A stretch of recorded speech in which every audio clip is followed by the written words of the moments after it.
हमारे आपने ये कहा डॉक्टर अभिषेक राय कि ये बांटने का ये विभाजनकारी षड्यंत्र है, ये नहीं चलेगा।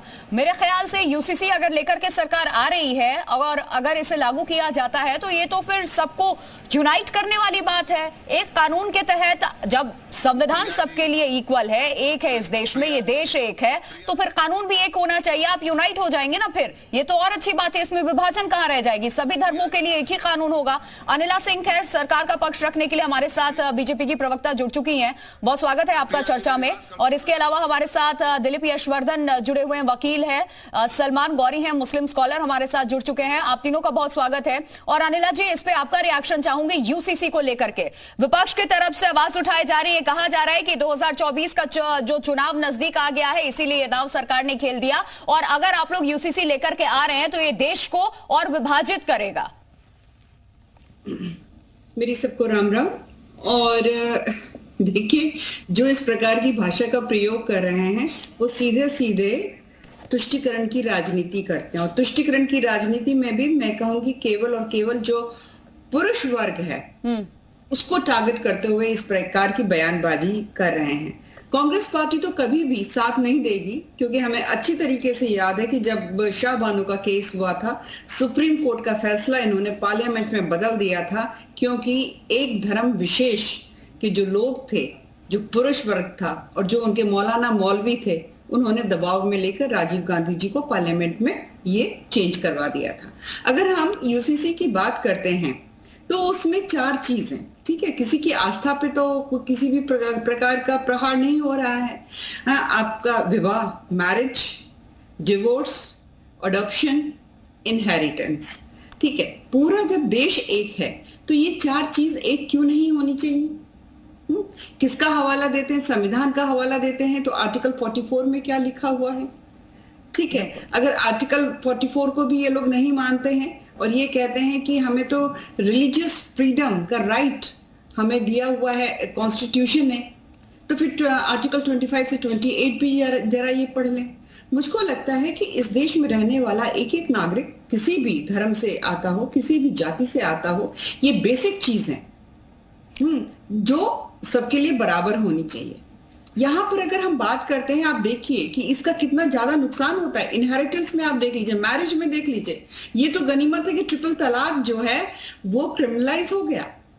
हलाला देखिए, हलाला जैसी जो एक रीत है कितनी ज्यादा खराब है। क्या मुस्लिम बहनें जो हैं या मुस्लिम जो हमारी माएँ हैं, बेटियां हैं, इस प्रकार की रीति से खुश हैं? बिल्कुल भी नहीं है। हाँ, भारतीय जनता पार्टी ने अपने मैनिफेस्टो में जो प्रॉमिस किया वो करके दिखा दिया।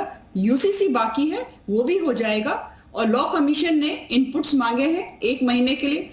21 में भी किया था ये, पर वो फिर उसका समय निकल गया, कोरोना काल भी हो गया था। और अब 23 में दोबारा 1 महीने का समय है। मुझे लगता है ये स्वतंत्रता जब दी गई है तो जो लोग इसके पक्षधर नहीं है, आप प्लीज अपना इनपुट दीजिए, और जो पक्षधर हैं वो भी इनपुट दे।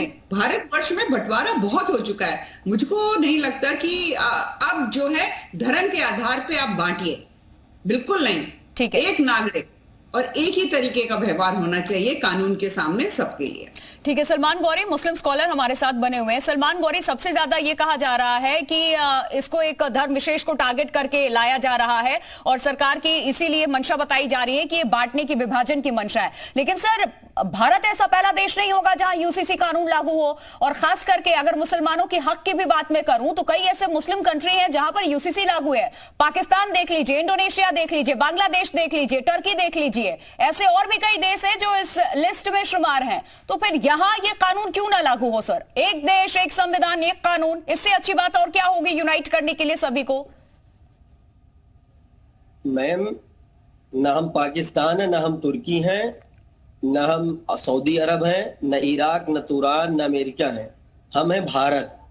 भारत मुल्क सबसे बड़ा है और भारत मुल्क के अंदर बहुत सारी कम्युनिटी रहती है। जो पूरी दुनिया के अंदर इतनी ज्यादा कम्युनिटियों को समेटता है वो सिर्फ और सिर्फ भारत है। और हमारी जमहूरियत, हमारी डेमोक्रेसी दुनिया में मानी और जानी जाती है। और लोग मिसाल देते हैं कि हिंदुस्तान जैसा मुल्क, भारत जैसा मुल्क पूरी दुनिया में कहीं नहीं है।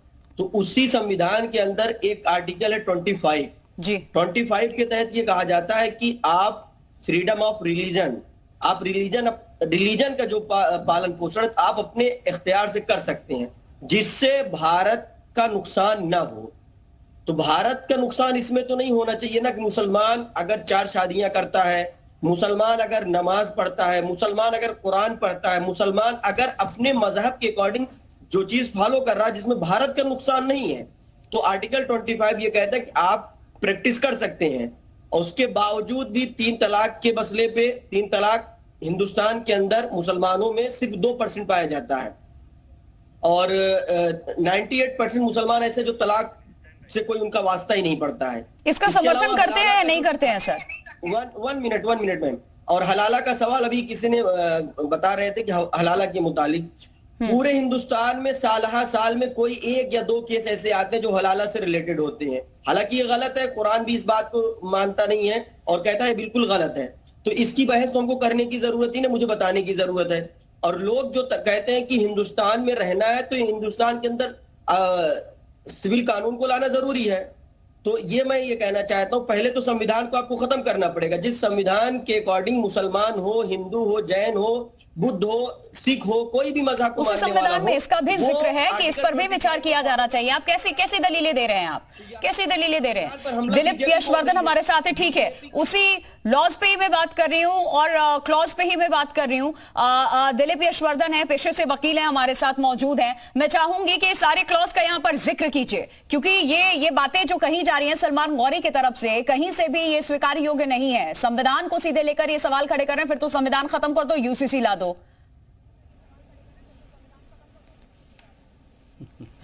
प्रिया जी, लॉ का एक नेचर होता है कि लॉ समय के साथ इवॉल्व होता है और समय के साथ डेवलप होता है और बदलता रहता है जी। पोस्ट इंडिपेंडेंस जब हम लॉ ड्रिवन सोसाइटी में आ गए तो हमारी जो पुरानी मान्यताएं थी, उन मान्यताओं को कॉन्स्टिट्यूशन में कॉन्स्टिट्यूशनल वैलिडिटी दी गई। आर्टिकल 25 का जो हवाला दिया जा रहा है, लेकिन साथ में आर्टिकल 44 भी इंसर्ट किया गया था, और ये कहते हुए कि यूनिफॉर्म सिविल कोड जैसे जैसे देश आगे बढ़ेगा वो लागू हो जाएगा। और आर्टिकल 25 का जब लोग हवाला देते हैं तो आर्टिकल 25 सब क्लॉज 2 को पढ़ना भूल जाते हैं, जिसमें यह भी कहा गया था कि स्टेट यानी कि कंट्री को जब जैसे जरूरत पड़ेगी वो लॉ बना सकता है। आर्टिकल 25 उसको लॉ बनाने से नहीं रोक सकता है। जब हम इसके पहले लॉ के दायरे में नहीं रहा करते थे तो बहुत सारी सामाजिक मान्यताएं हमारे यहाँ प्रवेल करा करती थी। उन सामाजिक मान्यताओं को कानूनी मान्यता इंडिपेंडेंस पर दे दी गई, बट इसका यह मतलब नहीं है कि वो मान्यताएं अभी भी हमारे देश में चलती रहेंगी। और केवल एक वर्ग इस बात से क्यों ऑफेंडेड फील करता है क्योंकि पर्सनल लॉ अगर हटाया जा रहा है और यूनिफॉर्म सिविल कोड लाया जा रहा है तो ये तो पूरी कम्युनिटी के लिए लाया जा रहा है। इस कम्युनिटी का मतलब इंडिया में जितने भी रिलीजन हैं जो पर्सनल लॉ को प्रोफेस करते हैं, उनके बेसिस पर अपनी धार्मिक मान्यताओं को चलाते हैं। और यहां पर धार्मिक मान्यताओं का मतलब ये नहीं, ऐसे भी मुस्लिम स्कॉलर साहब कह रहे थे कि नमाज पढ़ने से दिक्कत होगी, ये करने से दिक्कत होगी। तो आपकी जो धार्मिक मान्यताएं, जो धार्मिक प्रचलन है, उनको नहीं खत्म किया जा रहा है। जो लीगल ट्रेडिशंस हैं, जो आज मॉडर्नाइज समाज के हिसाब से होने चाहिए, उनको यूनिफॉर्म सिविल कोड में लाया जा रहा है। और हमारे देश में गोवा एक ऐसा स्टेट है जहां पर uniform civil code since independence चला आ रहा है। उसने किया था और वहां पर कोई लॉ अलग से कोई पर्सनल लॉ अलग से लागू नहीं होता है। और ये समय की मांग है प्रिया जी कि यूनिफॉर्म सिविल कोड अब आ जाना चाहिए। अगर ऐसा नहीं होता तो जो लॉ मेकर्स थे, जिन्होंने कॉन्स्टिट्यूशन को बनाया था, उन्होंने आर्टिकल 44 इंसर्ट नहीं किया। एग्जैक्टली, और उस चीज का करने का इंटेंशन, हर लॉ में एक बात कही जाती कि इंटेंशन ऑफ लेजिस्लेचर क्या था।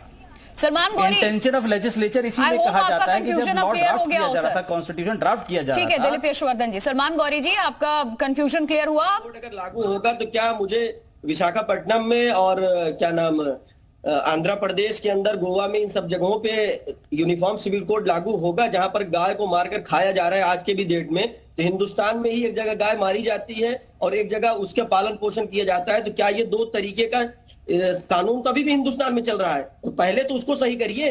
मेरी गुजारिश है कि बीजेपी के तमाम लोगों से, प्रधानमंत्री से लेकर